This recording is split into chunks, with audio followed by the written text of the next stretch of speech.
முதல்ல நோய் எப்படி எந்த இடத்திலே இருக்கிறது, இது ஏன் வந்தது என்பதை பற்றிய தெளிவிருந்தால் நோயற்ற வாழ்வு வாழ முடியும். இந்த உடல் பரிணாம வளர்ச்சியில் அல்லது இறைவனுடைய படைப்பில் மிகச் சரியாக படைக்கப்பட்டிருக்கிறது. இந்த உடலுக்கு தன்னைத்தானே பாதுகாத்துக் கொள்ள தெரியும். இப்ப நம்ம கையில ஒரு சின்ன காயம் பட்டு வச்சுக்கொள்ளுமே, ஒண்ணு இல்லாட்டினாலும் அது ஆறிவிடும். அந்த ஆத்துறது யாரு? சரி, கொஞ்சம் யோசிச்சுப்போமே. நம்ம உயிரோடு இருக்கிறதுக்கு மூச்சு விட்டுக்கிட்டே இருக்கணும். அந்த மூச்சு விடுற வேலையை யார் எடுத்துக்கிட்டு செய்துகிட்டு இருக்கிறா? நம்மளோட அறிவா? ஒருவேளை இறைவன் நம்மளை படைச்சு ஒழுங்கா மூச்சு விட்டுக்கோ அப்பதான் உயிரோடு இருப்ப அப்படின்னு அனுப்பியிருந்தாருன்னா உலகத்துல யாருமே உயிரோடு இருக்க முடியாது. எல்லாரும் மறுநாள் காலையில செத்து போய் கடவுள்கிட்ட நிக்கணும். அவரு கேட்பாரு, என்ன ஆச்சுன்னு. தூங்கிட்டேன், மூச்சு விட மறந்துட்டேன் அப்படின்னு தான் சொல்லணும். அப்ப நீங்க தூங்கும் போது உங்க மூச்சை விட்டுக்கிட்டு இருக்கிறது யாரு? உங்களுடைய உணவு ஜீரணமாவதுக்கு நீங்க என்ன செய்றீங்க? இந்த இருதயம் துடிக்கிறதுக்கு நீங்க என்ன செய்றீங்க? இந்த சுவாசப்பை, இந்த லங்ஸ் இயங்குறதுக்கு நீங்க என்ன செய்றீங்க? உங்களுடைய கல்லீரல், மண்ணீரல், கணையம் இவற்றெல்லாம் இயங்குறதுக்கு உங்க அறிவு சம்பந்தப்பட்டதா? நீங்க யோசிக்கிறீங்களா? நீங்க அதை இயக்கிக்கிட்டு இருக்கீங்களா? எனவே முதலில் ஒரு விஷயத்தை நீங்கள் உணர வேண்டும். அது என்னன்னா, உடல் ஒருபோதும் தவறு செய்யாது. It's supreme intelligence. அதுக்கு ஒரு பேராற்றல் இருக்கிறது. அது இறைவனின் படைப்பிலே இருந்தாலும் சரி, பரிணாம வளர்ச்சியில் இருந்தாலும் சரி, அது ஒரு பேராற்றல். அந்த ஆற்றல் ஏன் நோய்வாய்ப்படுகிறது? தன்னைத்தானே இயக்கிக் கொள்ளக்கூடிய இந்த உடல் எப்படி நோய்வாய்ப்படும்? நம்முடைய அறிவிலே எங்கேயோ தவறு செய்துவிட்டோம். நாம் சரியாக இந்த உடலை புரிந்து கொள்ளவில்லை.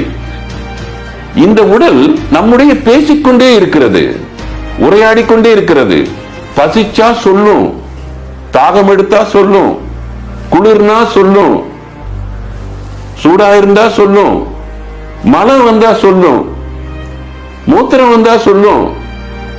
உடம்பு வலிக்குதுன்னா அது ஒரு பொருளை சொல்லுகிறது, ஒரு செய்தியை சொல்லிக் கொடுக்கிறது.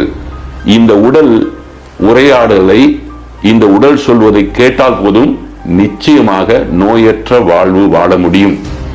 இந்த உடல் சொல்றதை யாருமே கேட்கறது இல்லை. அதை ஒரு ஜட பொருளாக இருக்கிறார்கள்.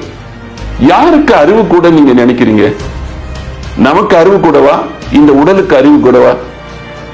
நம்மளோட அறிவுக்கும் நம்ம கற்ற கல்விக்கும் இந்த உடல் இயக்கத்துக்கும் சம்பந்தமே கிடையாது. அப்போ இந்த உடலுக்கு எப்படி காருக்கு எப்போ பெட்ரோல் போடுவீங்க? அது இண்டிகேஷன் வரும்போது தானே பெட்ரோல் கொடுக்குறீங்க. நீங்க பாட்டுக்கு பெட்ரோல் பம்ப் பண்ணிக்கிட்டே இருக்கிறீங்களா? அது வேஸ்ட் ஆயிடாது இல்ல? ஆயிடும் இல்ல? அந்த மாதிரி இந்த உடல் இயங்குவதற்கு எப்போ சாப்பிடணும், என்ன சாப்பிடணும், எப்படி சாப்பிடணும் என்ற ஒரு விஷயத்துல தெளிவு இருந்தால் போதும். இந்த உடல் நோய்வாய்ப்படாது. இந்த உடலுக்கு நோய் எதிர்ப்பு சக்தி, இம்யூன் சிஸ்டம் இருக்கு. அது நீங்க உருவாக்குனதல்ல. அந்த இம்யூன் சிஸ்டத்தை கெடுக்கிறதே இந்த ஒரு ஓட்டை தான். இது வழியா என்ன போகுதோ அதுதான் இந்த உடலாக மாறுகிறது. What you eat becomes your body. அப்போ இங்க என்ன பேசுறோம், என்ன சாப்பிடுறோம், எப்போ சாப்பிடுறோம், எப்படி சாப்பிடுறோம், இந்த ரகசியத்தை புரிஞ்சு கொண்டா போதும். எப்போ தண்ணி குடிக்கணும், எப்படி குடிக்கணும், எவ்வளவு குடிக்கணும் என்பதை புரிந்து கொண்டால் போதும். இந்த உடல் எத்தனை மணிக்குள்ள சாப்பிட்டுறணும் என்பதை புரிந்து கொண்டால் போதும். இந்த உடல் நோய்வாய்ப்படுவதற்கு மனிதர்களுடைய அறியாமைதான் காரணமாக இருக்கிறது. அதை ஒரு நீண்ட விளக்கம் சொல்ல வேண்டியிருக்கிறது. உடல் பேரறிவோடு இயங்குகிறது. நாம் முட்டாள்தனமாக இயங்கி இந்த உடலை கெடுத்துக் கொள்கிறோம் என்பதுதான் உண்மை.